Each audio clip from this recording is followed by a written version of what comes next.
ಸ್ನೇಹಿತರೆ, ಈ ಪ್ರಿಂಟ್ ಅನ್ನೋ ಬಟನ್ ಮೇಲೆ ಕ್ಲಿಕ್ ಮಾಡಿದ್ರೆ ಸಾಕು, ನನ್ನ ಡ್ರೈವಿಂಗ್ ಲೈಸೆನ್ಸು PDF ಫೈಲಲ್ಲಿ ಡೌನ್ಲೋಡ್ ಆಗುತ್ತೆ. ನೀವು ಕೂಡ ನಿಮ್ಮ ಡ್ರೈವಿಂಗ್ ಲೈಸೆನ್ಸು PDF ಫೈಲಲ್ಲಿ ಈಸಿಯಾಗಿ ಫ್ರೀಯಾಗಿ ಡೌನ್ಲೋಡ್ ಮಾಡೋದು ಹೇಗಂತ ಈ ಒಂದು ವಿಡಿಯೋದಲ್ಲಿ ನೋಡಬಹುದು. ಗೂಗಲ್ ಸರ್ಚಲ್ಲಿ ಬಂದು ಟೈಪ್ ಮಾಡಬೇಕು ಪರಿವಾಹನ. ಪರಿವಾಹನನ ಟೈಪ್ ಮಾಡಿ ಸರ್ಚ್ ಮಾಡಿದ ನಂತರ ಏನೇ ಮೊದಲನೇ ಒಂದು ಲಿಂಕ್ ಕಾಣಿಸುತ್ತಲ್ಲ, ಆ ಲಿಂಕನ್ನು ಕ್ಲಿಕ್ ಮಾಡಬೇಕು. ಕ್ಲಿಕ್ ಮಾಡಿ ಓಪನ್ ಮಾಡಿದ ನಂತರ ಈ ರೀತಿಯಾದಂಥ ಒಂದು ಪೇಜ್ ಓಪನ್ ಆಗುತ್ತೆ. ಓಪನ್ ಆದಾಗ ನೀವು ಕೆಳಗಡೆ ಸ್ಕ್ರೋಲ್ ಮಾಡಿಕೊಂಡು ಬಂದರೆ ಇಲ್ಲಿ ಡ್ರೈವಿಂಗ್ ಲೈಸೆನ್ಸ್, ಲರ್ನರ್ ಲೈಸೆನ್ಸ್ ಇದೆಯಲ್ಲ, ಇದ್ರ ಮೇಲೆ ಕ್ಲಿಕ್ ಮಾಡಬೇಕು. ಕ್ಲಿಕ್ ಮಾಡಿದಾಗ ಇಲ್ಲಿ ನಮ್ಮ ಸ್ಟೇಟನ್ನು ಸೆಲೆಕ್ಟ್ ಮಾಡ್ಕೋಬೇಕು. ಸೆಲೆಕ್ಟ್ ಮಾಡ್ಕೊಂಡಿದ್ದ ನಂತರ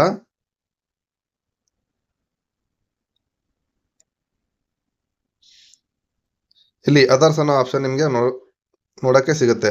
ಇಲ್ಲಿ ಅದರ್ಸ್ ಅಂತ ಇದೆಯಲ್ಲ, ಈ ಅದರ್ಸ್ ಮೇಲೆ ಕ್ಲಿಕ್ ಮಾಡಬೇಕು. ಕ್ಲಿಕ್ ಮಾಡಿದಾಗ ಸರ್ಚ್ ರಿಲೇಟೆಡ್ ಅಪ್ಲಿಕೇಶನ್ಸ್ ಅಂತ ಇರುತ್ತೆ. ಈ ಸರ್ಚ್ ರಿಲೇಟೆಡ್ ಅಪ್ಲಿಕೇಶನ್ಸ್ ಮೇಲೆ ಕ್ಲಿಕ್ ಮಾಡಿದ ನಂತರ ನಮಗೆ DL PDF ಫೈಲ್ ಡೌನ್ಲೋಡ್ ಮಾಡ್ಕೊಳ್ಳುವಂಥ ಆಪ್ಷನ್ ಓಪನ್ ಆಗುತ್ತೆ. ನೋಡಿ, ಈ ರೀತಿಯಾದಂಥ ಒಂದು ಆಪ್ಷನ್ನು ಓಪನ್ ಆದಾಗ ನೀವಿಲ್ಲಿ ಸರ್ಚ್ ಕ್ರೈಟೇರಿಯಾ ಅಂತ ಒಂದು ಆಪ್ಷನ್ ಇರುತ್ತಲ್ಲ, ಇದ್ರ ಮೇಲೆ ಕ್ಲಿಕ್ ಮಾಡಿದ್ರೆ ನಮಗೆ 3 ಆಪ್ಷನ್ ನೋಡಕ್ಕೆ ಸಿಗುತ್ತವೆ. ಅದು ಯಾವ್ದಾವ್ದಪ್ಪ ಅಂತಂದ್ರೆ ನೋಡಿ, LLR, DL, CL ನಂಬರ್. ನಮಗೆ ಬೇಕಾಗಿರೋದು ಯಾವುದು? DL. ಈ DL ಅನ್ನ ಇಲ್ಲಿ ನಾವು ಸೆಲೆಕ್ಟ್ ಮಾಡ್ಕೊಳ್ಳೋಣ. ಸೆಲೆಕ್ಟ್ ಮಾಡ್ಕೊಂಡಿದ್ದ ನಂತರ ನಿಮ್ಮ DL ನಂಬರ್ ಅನ್ನ ಇಲ್ಲಿ ಎಂಟರ್ ಮಾಡಿ, ಡೇಟ್ ಆಫ್ ಬರ್ತ್ ಮತ್ತೆ ಈ ಕ್ಯಾಪ್ಷನ್ ಏನಿದೆಯಲ್ಲ, ಈ ಕ್ಯಾಪ್ಷನ್ ಅನ್ನ ಈ ಕ್ಯಾಪ್ಷಾ ಬಾಕ್ಸ್ ಅಲ್ಲಿ ಎಂಟರ್ ಮಾಡಿ ಕೆಳಗಡೆ ಸಬ್ಮಿಟ್ ಬಟನ್ ಇರುತ್ತೆ. ಈ ಸಬ್ಮಿಟ್ ಬಟನ್ ಮೇಲೆ ಕ್ಲಿಕ್ ಮಾಡಬೇಕು. ಕ್ಲಿಕ್ ಮಾಡಿದ ನಂತರ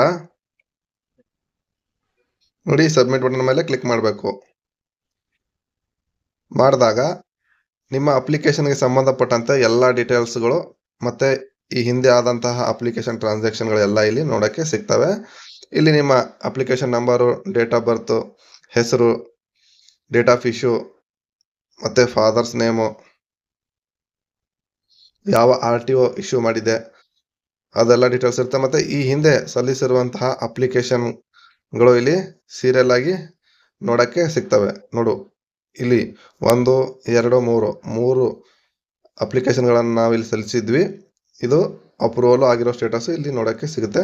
ಮತ್ತೆ ನಾವು DL ಡೌನ್ಲೋಡ್ ಮಾಡ್ಕೋಬೇಕಂತಂದ್ರೆ ಈಗ ಸಿಂಪಲ್ ಆಗಿ ಇಲ್ಲಿ ಡ್ರೈವಿಂಗ್ ಲೈಸೆನ್ಸ್ ನಂಬರ್ ಅಂತ ನಿಮಗೆ ನೋಡಕ್ಕೆ ಸಿಗುತ್ತಲ್ಲ, ಈ ಡ್ರೈವಿಂಗ್ ಲೈಸೆನ್ಸ್ ನಂಬರ್ ಮೇಲೆ ಕ್ಲಿಕ್ ಮಾಡಬೇಕು. ಇದು ಕ್ಲಿಕ್ಕೇಬಲ್ ಹೈಪರ್ ಲಿಂಕ್ ಇರುವಂತಹ ಒಂದು ಆಪ್ಷನ್ನು ಬ್ಲೂ ಅಕ್ಷರದಲ್ಲಿ ಇದೆಯಲ್ಲ, ಇದ್ರ ಮೇಲೆ ಕ್ಲಿಕ್ ಮಾಡಿದ್ರೆ ನಮಗೆ ಈ ರೀತಿಯಾದಂತಹ ಡ್ರೈವಿಂಗ್ ಲೈಸೆನ್ಸ್ ಡೀಟೇಲ್ಸ್ ಇರುವಂತಹ ಒಂದು ಪೇಜ್ ಓಪನ್ ಆಗುತ್ತೆ.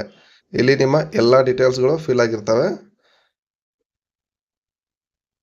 ಯಾವ ಕ್ಲಾಸ್ ಮತ್ತೆ ಯಾವ ಡೇಟಿಗೆ ಅದನ್ನು ಅಪ್ರೂವಲ್ ಕೊಡಲಾಗಿದೆ, ಇಶ್ಯೂ ಮಾಡಲಾಗಿದೆ ಅಂತ ಎಲ್ಲ ಇರುತ್ತೆ. ಇಲ್ಲಿ ಕೆಳಗಡೆ ಪ್ರಿಂಟ್, ಈ ಪ್ರಿಂಟ್ ಅನ್ನೋ ಆಪ್ಷನ್ ಇರುತ್ತಲ್ಲ, ಈ ಪ್ರಿಂಟ್ ಅನ್ನೋ ಆಪ್ಷನ್ ಮೇಲೆ ಕ್ಲಿಕ್ ಮಾಡಿದ್ರೆ ಸಾಕು, ನಿಮ್ಮ ಡ್ರೈವಿಂಗ್ ಲೈಸೆನ್ಸು PDF ಫೈಲಲ್ಲಿ ನೀವು ಕನ್ವರ್ಟ್ ಮಾಡಿಕೊಂಡು ಅದನ್ನು ಸೇವ್ ಮಾಡ್ಕೋಬಹುದು.